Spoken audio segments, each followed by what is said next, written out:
오늘의 10분 말씀 이사야 27장에 대한 내용입니다. 오늘 본문 말씀은 24장서부터 이어진 4편의 노래 중 마지막 노래입니다. 첫 번째와 두 번째 노래는 만민을 향한 하나님의 심판과 회복의 노래였고, 26장 세 번째 노래는 하나님과의 신의, 즉 의리를 지킨 자들의 노래였습니다. 그리고 오늘은 그들을 구원시키겠다라는 하나님의 구원의 노래입니다. 오늘 본문은 우리에게 분명히 삶의 끝이 있다라고 말하고 있습니다. 그거를 보통 기독교인 분들은 마지막 날, 심판날이라기도 말하는데요. 아무튼 삶에는 끝이 있습니다. 우리 육신이 수명을 다했을 때 끝이 나고요. 아니면 언젠가는 세상에 끝이 있다라고 성경은 분명히 말하고 있습니다. 끝이 있다라는 것은 축복입니다.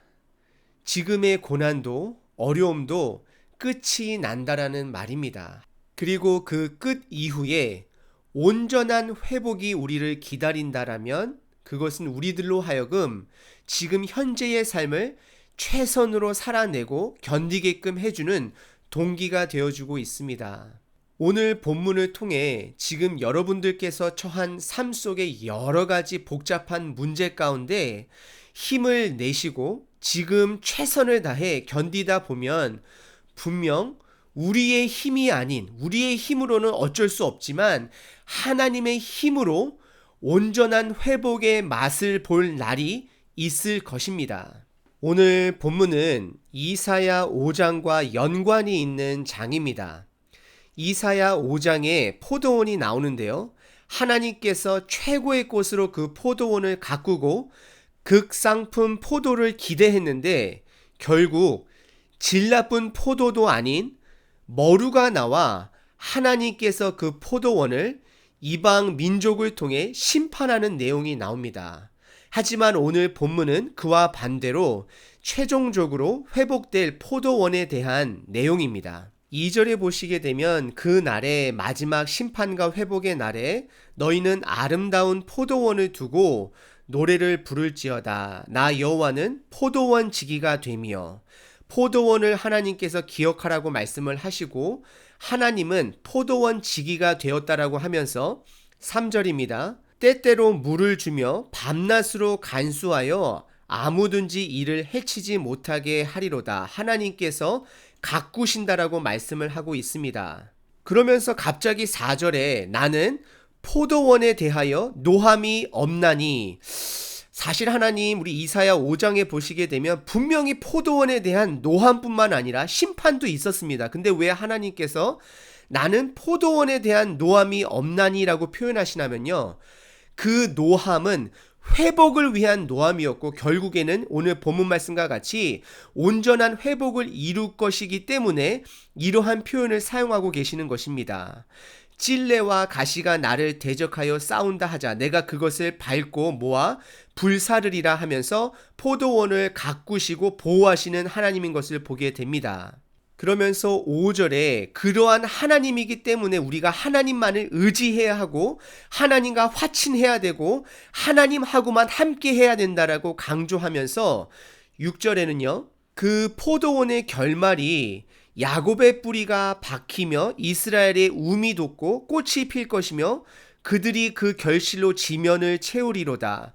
결국에는 하나님이 가꾸신 모든 열매로 인하여서 그 포도원이 가득하여지고 풍성해질 것을 말씀하고 계십니다. 2절서부터 6절까지를 통해서 저희들이 기억해야 될 5가지가 있는데요. 하나님과의 관계와 그 관계를 통해서 일어나는 일인데요. 첫 번째, 하나님은 창조주이십니다. 하나님은 농장의 주인이십니다. 그리고 두 번째, 우리는 창조물입니다. 그걸 기억하시기를 바랍니다. 그렇기 때문에 세 번째, 하나님의 역할은 우리를 가꾸어 주시고 우리의 회복의 목적을 두시고 저희들을 인도해 주십니다. 그럼 네 번째, 우리의 역할은 하나님만을 의지해야 된다는 것입니다. 그럼 5번째는요, 마지막으로 그렇게 우리가 하나님하고 관계하다 보면 결국에는 하나님의 인도하신 가운데 궁극적인 온전한 회복을 이루게 되는 것입니다. 그리고 7절서부터 11절까지는 하나님과의 이 세상과 믿는 자들의 관계에 대해서 나오고 있는데요. 특별히 7절과 8절은 하나님께서 그들을 견책하셨지만, 책망하셨지만 그 책망은 회복을 위한 책망이고 사랑으로부터 나온 하나님의 회복을 향한 심판인 것을 보게 됩니다. 하나님께서는 온전한 회복의 날에 그 고난을 당하였던 하나님의 백성에게 다음과 같이 위로하십니다.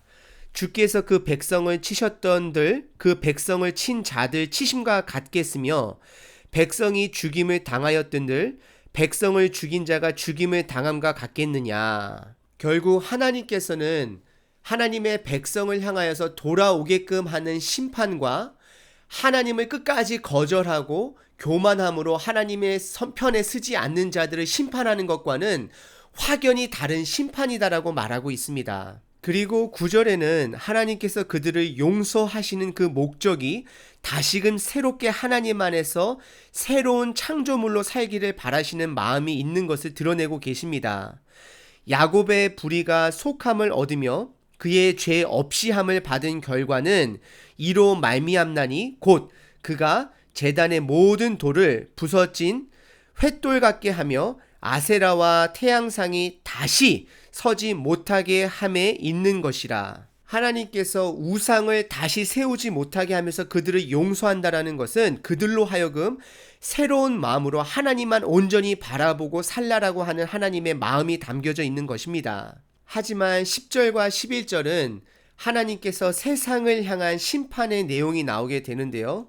10절에 그들의 견고한 성읍은 다 적막하게 되고 황무하게 되고 버림받은 광야가 될 거라 그러면서요. 사람이 다니지 않고 송아지가 다닐 것 같이 된다라고 말씀을 하시면서 또 그들의 가지가 11절입니다. 가지가 마르면 꺾이나니 여인들이 와서 그것을 불사를 것이고 백성이 지각이 없으므로 하나님을 알려고 하는 의지가 없고 하나님을 알지 못하므로 그들을 지으신 이가 불쌍히 여기지 아니하시며 그들을 조성하신 이가 은혜를 베풀지 아니하신다라고 말하고 있습니다. 참으로 개인적으로는 냉정하고 무서운 심판의 말씀인 것입니다. 그리고 12절과 13절에서는 마지막 날의 회복의 모습이 나오게 되는데요. 첫 번째는 하나님께서 모든 사람들을, 하나님의 사람들을 세상에서 모으신다라고 말씀을 하시고 13절에서는 그들이 돌아와서 하나님께 예배할 것이다라고 말하고 있습니다. 오늘 본문 말씀은 그 당시 유다 백성이 그리고 우리가 경험하지 못한 말씀이고 마지막 날에 이루어질 하나님의 회복의 노래였습니다. 이 노래를 통해서 지금 하나님께서는 우리로 하여금 이미 결정되어진 승리를 믿고 끝까지 하나님의 백성으로 살기를 원하시는 마음으로 저희에게 말씀하고 계시는 것입니다. 그런데 그러기 위해서는요, 첫 번째, 하나님은 유일하신 창조주라는 것을 기억하셔야 합니다. 두 번째, 우리는 그분을 의지해야만 하는 창조물이라는 것을 기억하시기를 바랍니다. 세 번째, 그러면 결국 우리의 힘이 아닌, 우리의 공로가 아닌 하나님의 은혜와 능력으로 온전한 회복의 나라를 우리에게 맛보게 하실 것을 믿어야 하는 것입니다. 왜 하나님께서 우리에게 최후 승리의 모습을 보여주셨을까요?